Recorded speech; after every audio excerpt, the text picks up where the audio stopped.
In this video, I'll be walking you through the Echo Escape 2 picoCTF challenge from the picoCTF 2026 competition. In this challenge, the developer of the program tried to patch a security hole using fgets, which is thought of as the safer alternative to the original gets function. And fgets is normally a function that prevents against buffer overflow, but that's only if the developer implements it correctly. So in this challenge, we're going to see how a developer made a fatal logic error that will allow us to overflow the stack and write a Python exploit to hijack the program and steal the flag. So let's get straight into it. I already downloaded the two files that were given to us to save some time. So first thing we should do anytime we're given the binary is run file on it. And we can see that it is a 32-bit binary. So this will impact the different registers that we see and how we input some of our payloads, which we will see later. So now let's look at checksec, which is basically showing the securities of the binary. We can see that first there is no canary. So basically a stack canary is kind of like a tripwire, which is designed to crash the program if it detects the memory being tampered with, as in, for example, if you're doing a stack overflow attack. So without it, we can overwrite the memory completely undetected and nothing bad will happen. And the next thing to note is there is no pi enabled. So pi, which is position independent executable, basically shuffles the memory addresses every time a program is run. And because it is disabled, the program's internal map is completely static and all the functions will have the same exact memory address every time we run the program. And this will be important as we will see later on in the video. So let's go look at the source code. So I'm going to open up the source code inside of a code editor. You can use whatever code editor you want.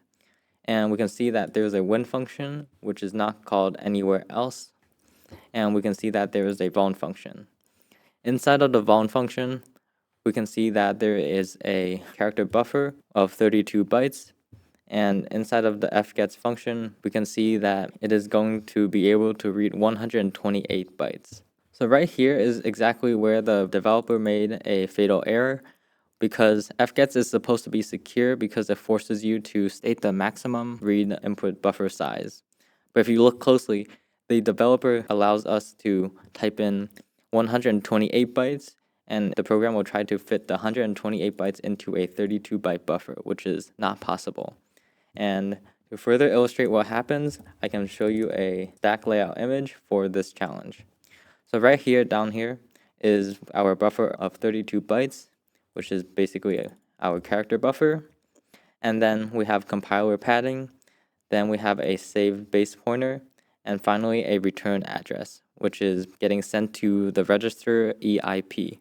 Because the fgets functions allows a input buffer of 128 bytes, which is a lot greater than the 32 bytes. If we send more than the 32 bytes, the extra bytes will have nowhere else to go but up the stack and higher into the memory. So it will start overwriting the compiler padding, which is whatever bytes are in here, and then the saved base pointer, and then the return address. So the EIP, or the return address, is essentially the CPU's steering wheel, where this register tells the computer exactly what instruction to execute next. So if we rewrite the EIP with a memory address of the win function, then we can completely take over the program, because after the computer gets to running the return address, since this EIP is pointing toward the memory address of win instead of back to the main function, it will actually run the win function, allowing us to get the flag. So now that we know that, we can start solving this challenge. So I'm going to open it up in GDB pwndbg, and down in the description I can leave a link of how to install this tool. And first, as mentioned before, we need the memory address of the win function so that we can place it right here so that the EIP will be pointing toward it. And secondly, we will need to know how many bytes it takes to get to the EIP so that we can paste in the win address at the end. So the easiest thing to do first is find the address of the win function. And to do that, we can do pwin, and which is basically print win. And we can see that the memory address is over here. So I can go quickly write that down and copy and paste it here because we're going to need it later. Another way to do it is we can type in info functions. This basically lists all of the different functions inside of the binary program. And we can see down here, there's our win function and the corresponding memory address.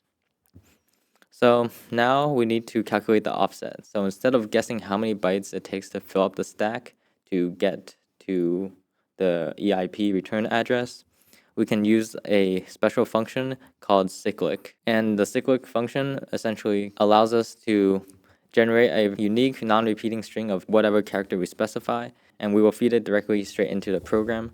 And we can see how that will help us in a bit after we run it.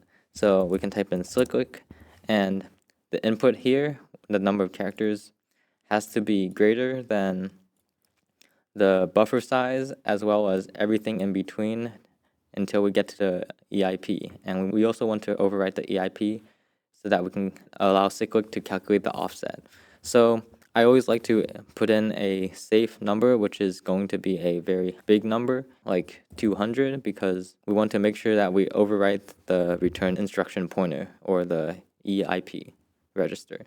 So by typing Cyclic 200, and since this is a 32-bit binary, we don't have to do any extra flags. We can generate the Cyclic string here. And now when we run the phone function, I forgot we have to make the binary executable. So gdb pwndbg and running it. So instead of entering the secret key, we can paste in our Cyclic payload. And after running it, we can see that the binary has achieved a segmentation fault, which is basically a fancy way of saying the binary has crashed. So taking a look at the output, we can see in the disassembly part, it is trying to point to an invalid address, which is this. And this is actually a part of our Cyclic payload. We can see here that we have overwritten the EIP address, the return address, with this memory address. And this memory address basically decodes to LAAA, which is going to be somewhere inside of this payload. So because we were able to overwrite this memory address, our goal is now finding the number of characters to get to this address but not overwrite it, and then pasting in our win memory address so that instead of pointing to an invalid memory address, it will point to the win function, and by pointing to the win function, it will trigger the function to run. So Cyclic gives us an easy way to calculate the offset. So if we type in Cyclic and then -L, which is locate, and then the hex, we can see that we have an offset of 4. So these 4 bytes were found after 44 characters. So we can note that down here. And now we are all ready to automate the attack with a Python Pwntools script. So I'm going to go make a new script. I'll just name it solve.py.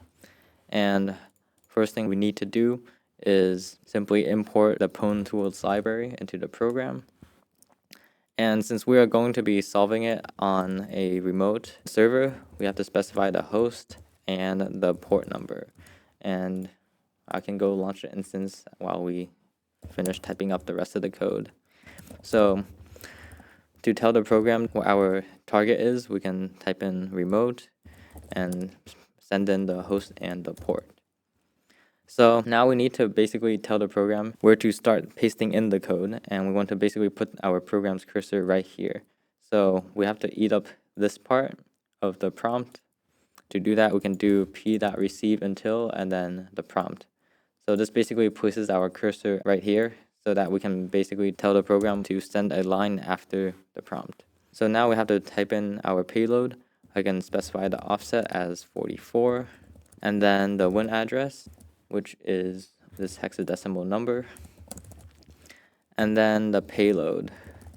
And as mentioned before, we need to send in 44 bytes to get to the EIP register, but not overwrite it. So we can send in 44 A's. And then since this is a 32-bit binary, we have to pack the win address into a 32-bit little endian format. So we're going to do P32 and then the win address. So this basically sends in the 44 A's, and once we get right before a return address, we paste in the win address. So now we need to send the payload. We can type in send line, and then we can send in the payload. So this basically just pastes in the payload after this prompt. And last thing we need to do, what I like to do, is simply run p.interactive, and this basically gives us a interactive shell so we can see the outputs of the server after we run the payload and the functions. So let's go copy the host name and the port number. Delete that and save that, like so.